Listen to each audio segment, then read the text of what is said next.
Hi, and welcome back. Today I want to jump right into the topic and talk to you about the top 5 things that will spike your insulin. And that's not a good thing, okay? There are multiple things that will spike your insulin level in your blood, but I want to talk about really the top 5 that you need to watch out for. But first, please do me a favor. Share this on your social media. There are so many people out there with obesity and diabetes who really need this information, and you can help me get it to them. So just click the share button and then pick your social media, okay?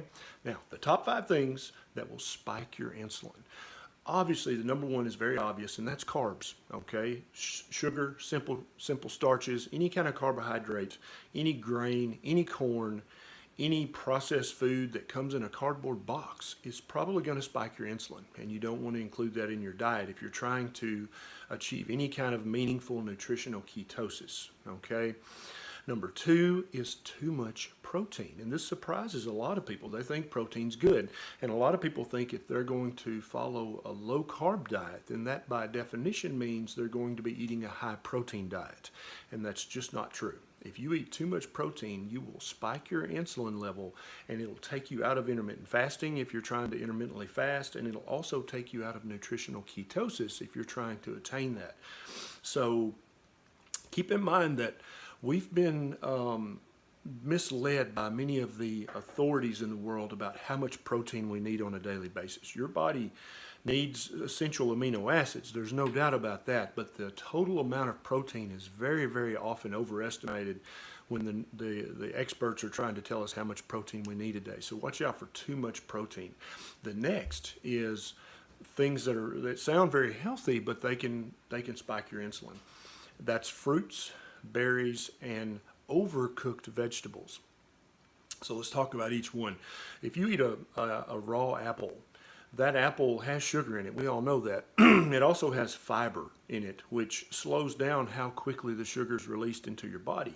And so eating an apple is natural. It's healthy. It's good for you, but it's also going to spike your insulin level a little bit, okay? And that's why when you're trying to achieve nutritional ketosis, then you need to watch out for too much fruit. Even if it's raw, organic, fresh fruit, it's still going to spike your insulin because of the sugar contained in it. Berries are the same way. I love raspberries and blueberries, and I eat some often. But when I'm trying to achieve nutritional ketosis, I have to leave them off or it'll take me out of ketosis. Okay, now the last is overcooked vegetables. If you eat raw broccoli, the glycemic index of that is so low that it for many people it won't even take them out of ketosis, and it's one of the low glycemic index vegetables that it's fine to eat if you're trying to stay in nutritional ketosis. But if you take that same broccoli and you cook it all day long on the stove like your grandmother used to, remember that mushy broccoli and those Brussels sprouts that were just like balls of mush? Basically, you've broken down all the fiber, and those things can actually turn into a starch if they're overcooked and spike your insulin level in your bloodstream. So don't overcook your vegetables. Try to eat them raw, lightly steamed, or lightly stir-fried so that they still have chew, if not crunch, okay?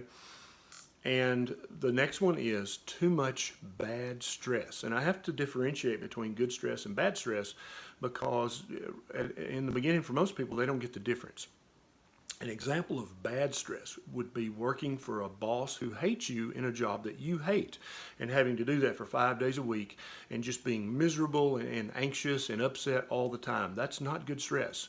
That's going to actually spike your cortisol and your insulin levels and really mess up any health benefits you're trying to achieve by changing your diet. An example of good stress is trying to learn to juggle, or trying to learn to play the piano, or trying to learn a new sport or a new skill or a new hobby. Those, and playing pickup basketball with your friends is stressful to your body, but it's a good stress because it promotes rejuvenation, regeneration, and growth. It's good for your brain because you're laying down new neural pathways. That's good stress.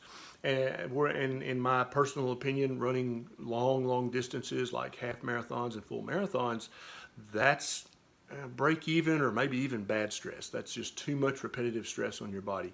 So watch out for bad stress and get it out of your life. I know from where you're at right now, that may sound impossible, but you can do that, okay?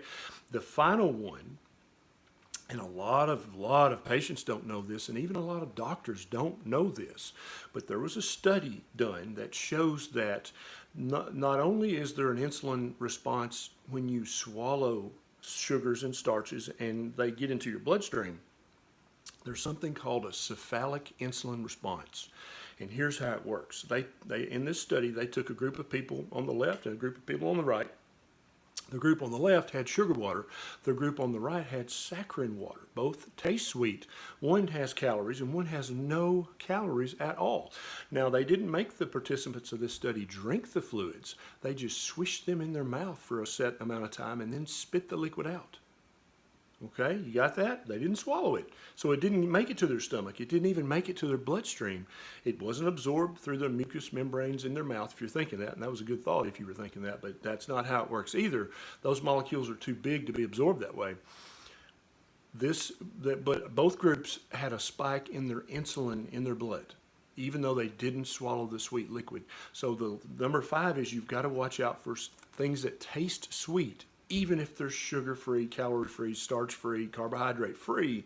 If they taste sweet and you drink too much of that, it's going to spike your insulin a little bit. And that can take you out of nutritional ketosis, and that can take you out of your fast if you're trying to fast. So here's 5 things that you need to know. Please take a minute and subscribe to this channel and click the little bell so that every time I have a bright idea, you'll be one of the first to know, okay? Thanks for watching.